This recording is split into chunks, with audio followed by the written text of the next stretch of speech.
Olá, amigos do canal Redemptoris Mater. É com muita alegria que os recebemos aqui. Sejam muito bem-vindos. Em nossa série, intitulada A Aventura do Antigo Testamento, estamos procurando ler a Sagrada Escritura como uma narrativa do plano de Deus para a humanidade e percorremos a história e as reflexões do povo bíblico desde o seu início. Fazemos uma pequena síntese de cada livro e de suas questões teológicas principais. Estamos ingressando agora nos livros proféticos, começando por Isaías. O livro de Isaías influenciou extraordinariamente o judaísmo semita e grego, bem como o cristianismo. É dele a única cópia integral de um livro bíblico encontrado entre os pergaminhos do Mar Morto, chamado I.Q. Isaías. Isaías forma o quarteto dos profetas maiores, com Jeremias, Ezequiel e Daniel. Entre os livros mais citados no Novo Testamento, fica atrás somente dos Salmos, de tal forma que na igreja primitiva era chamado de Quinto Evangelho. Embora haja debates sobre as origens e interpretações desse livro, a sua autoridade, influência, poder e significado permanente são indiscutíveis, tanto no judaísmo como no cristianismo, antigos e modernos. A palavra Isaías significa o Senhor salva. A estrutura literária de Isaías permite dividi-lo em duas grandes partes. A primeira vai do capítulo 1 ao capítulo 39 e a segunda do 40 ao 66. No início, temos uma sinopse do ministério do próprio profeta, e inclusive do seu chamado por Deus. Segue-se o julgamento de Deus sobre nações pagãs individualizadas, e após sobre toda a terra, o que é conhecido como o Apocalipse de Isaías. Há também o julgamento de Israel e sua consolação sob a ameaça assíria. Então o profeta fala de Ezequias, que é uma figura, um tipo do rei que há de vir e salvará o povo. Na segunda parte, Isaías se dirige a Sião, ou seja, Jerusalém, que é castigada, mas acaba vitoriosa sobre a Babilônia. Fala da redenção de Sião, nos capítulos 40 a 55, e da restauração da cidade e das nações, nos capítulos 55 a 66. Isaías parece ter sido membro de uma família importante entre as lideranças de Jerusalém, relatando na abertura do livro que é filho de Amós. Conforme o capítulo 6, foi chamado por Deus no ano da morte do rei Uzias, em torno de 742 a.C., e continuou a profetizar durante um período muito longo, em que foram vários os reis a governarem os israelitas. Tendo sido executado, segundo a tradição judaica informa, pelo rei Manassés, filho de Ezequias, e tendo sido enterrado sob o carvalho de Raguel. Conta o profeta que foi arrebatado ao templo celeste e ali viu a glória do Senhor e os seus ministros, 6 serafins alados. Ele lamenta sua culpa e os seus lábios impuros, mas um dos serafins toma uma brasa viva do altar e purifica seus lábios.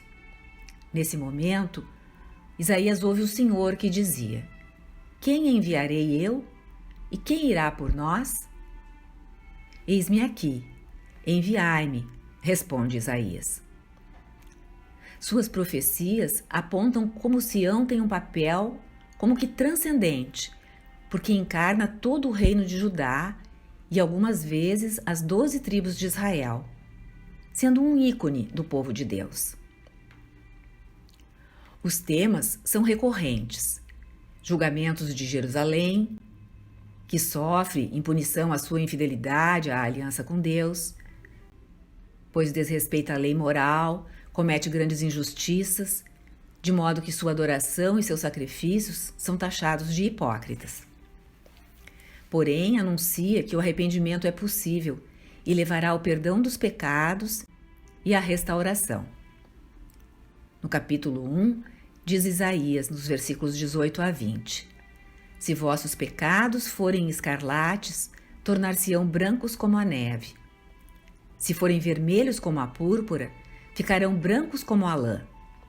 Já os maus serão julgados e destruídos, e um resto justo de Israel experimentará uma restauração gloriosa. Outro tema é Sião como a noiva de Javé. Embora tenha se tornado como uma prostituta por traição à aliança, será restaurada a pureza nupcial. Isaías também trata de Israel como a vinha do Senhor, que não deu frutos e voltará ao estado de vinha selvagem. A passagem é a seguinte: a vinha do Senhor dos Exércitos é a casa de Israel, e os homens de Judá são a planta de sua predileção. Esperei deles a prática da justiça, e eis o sangue derramado. Esperei a retidão, e eis os gritos de socorro. Mostrar-vos-ei agora o que hei de fazer à minha vinha. Arrancar-lhe-ei a sebe para que ela sirva de pasto. Derrubarei o muro para que seja pisada. Isaías também fala de crianças que são sinais da salvação futura. A criança do primeiro oráculo chama-se Emanuel, que significa, como sabemos, Deus conosco. É da casa de Davi. Essa é a grande profecia sobre a jovem que conceberá e dará à luz. Está em Isaías 7, versículos 13 a 14. A criança do segundo oráculo é o seu próprio filho, chamado Maher-Shalal-Ash-Baz, o que significa: toma depressa os despojos, faze velozmente a presa. Simboliza a pilhagem da Assíria, que logo cairá sobre o reino do norte de Israel. Isaías diz que ele e seu filho são sinais vivos do julgamento iminente de Deus sobre o seu povo. A terceira é uma criança real, que será um sinal de salvação para toda a nação. O oráculo está em Isaías 9, 1 a 8. Virá nos tempos futuros e será um herdeiro de Davi. É uma das mais conhecidas profecias messiânicas do Antigo Testamento, que diz assim: porque um menino nos nasceu, um filho nos foi dado. A soberania repousa sobre seus ombros, e ele se chama Conselheiro Admirável, Deus Forte, Pai Eterno, Príncipe da Paz. Seu império será grande e a paz sem fim sobre o trono de Davi e em seu reino. Ele o firmará e o manterá pelo direito e pela justiça, desde agora e para sempre. Eis o que fará o zelo do Senhor dos Exércitos. Esses títulos mencionados por Isaías são títulos dos reis. Príncipe da Paz identifica a criança como um novo Salomão, o primeiro príncipe da paz da dinastia de Davi.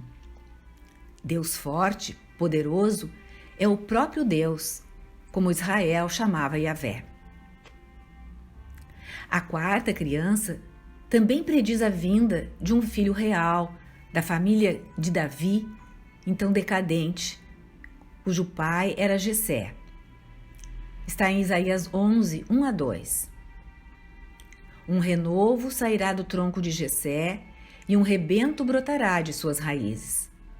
Sobre ele repousará o Espírito do Senhor, espírito de sabedoria e de entendimento, espírito de prudência e de coragem, espírito de ciência e de temor ao Senhor.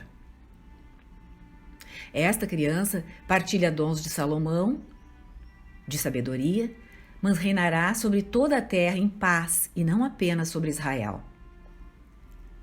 O rebento do tronco de Jessé é a profecia messiânica por excelência no livro de Isaías e envolve ideias escatológicas que se apresentarão em todo o tempo, ideias sobre o fim dos tempos. Para Isaías, Jerusalém, Judá, Israel estão enfrentando o julgamento de Deus pela quebra da aliança. Esse julgamento vem pelos assírios, que de fato causarão em seguida uma grande devastação. Também a Filisteia, Moabe e a Babilônia serão importantes inimigos. Isaías adverte que o povo deve confiar no Senhor e não no poder do Egito, a quem os reis hebreus sucessivamente recorrem. As invasões e a destruição ocorrerão, porque o profeta não é escutado. Contudo, um resto sobreviverá para ver um herdeiro de Davi levantar-se e introduzir uma nova era de paz e restauração para Israel e para as outras nações, centrada no Monte Sião, Jerusalém. Dentro dessa parte do livro, Isaías anuncia um mestre, então ainda oculto, mas que um dia se revelará e será visto por todos. A idolatria será abandonada e até mesmo a natureza será renovada. A devastação da pátria durará até que o Espírito de Deus se derrame e inaugure a era de tranquilidade e paz. Ao fim da primeira parte, Isaías profetiza sobre a derrota de Judá para a Babilônia, que realmente acontece cerca de 150 anos depois. Essas profecias incluem imagens do julgamento divino das nações perversas, como Edom, e de restauração, imagens que formam paralelos com a história de Israel. Um novo êxodo e uma renovação da criação, ou seja, uma libertação que acontecerá com a vinda do próprio Deus, e aponta tanto para a restauração da aliança de Moisés, como da aliança feita entre Deus e Adão. O profeta se move do particular, que no início do livro diz respeito à ameaça da Assíria, e adiante se complementa com o anúncio do exílio babilônico, para o geral, o universal, isto é, a restauração do povo de Deus e do cosmos nos tempos futuros da salvação. É uma visão escatológica positiva que ele apresenta. Na segunda parte do livro, a contar do capítulo 40, já não predominam os oráculos sobre julgamentos, entremeados por relances do que virá nos últimos tempos. Porém, oráculos de esperança e consolação, que têm sido interpretados como uma longa descrição do glorioso mundo que há de vir, em que Deus renovará todas as coisas, e daquilo que acontecerá depois desse momento. Ainda nesta segunda parte, Isaías proclama a adoração de um único Deus e um monoteísmo triunfante. Enfatiza a incomparabilidade de Javé, que fez o mundo e a quem ninguém ensina ou comanda. Esse Deus fortalece os que confiam nele e recusam adorar os ídolos. Os ídolos são uma ilusão, imagens vazias que foram fundidas pelos próprios seres humanos. O poder e a providência divinos para fazer ocorrerem essas promessas estão demonstrados, segundo Isaías, pelo fato de que, muito tempo atrás, o Senhor anunciara os eventos que então estavam acontecendo, o que os ídolos das nações nunca poderiam fazer nem fizeram. Nos próximos episódios, olharemos para questões introduzidas na segunda parte do livro de Isaías com mais profundidade.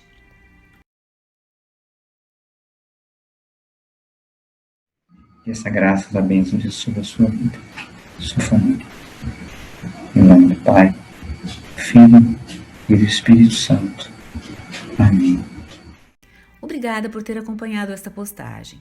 Se você gostou, clique em seu like, inscreva-se no canal e acione o sininho para ser notificado de outras publicações.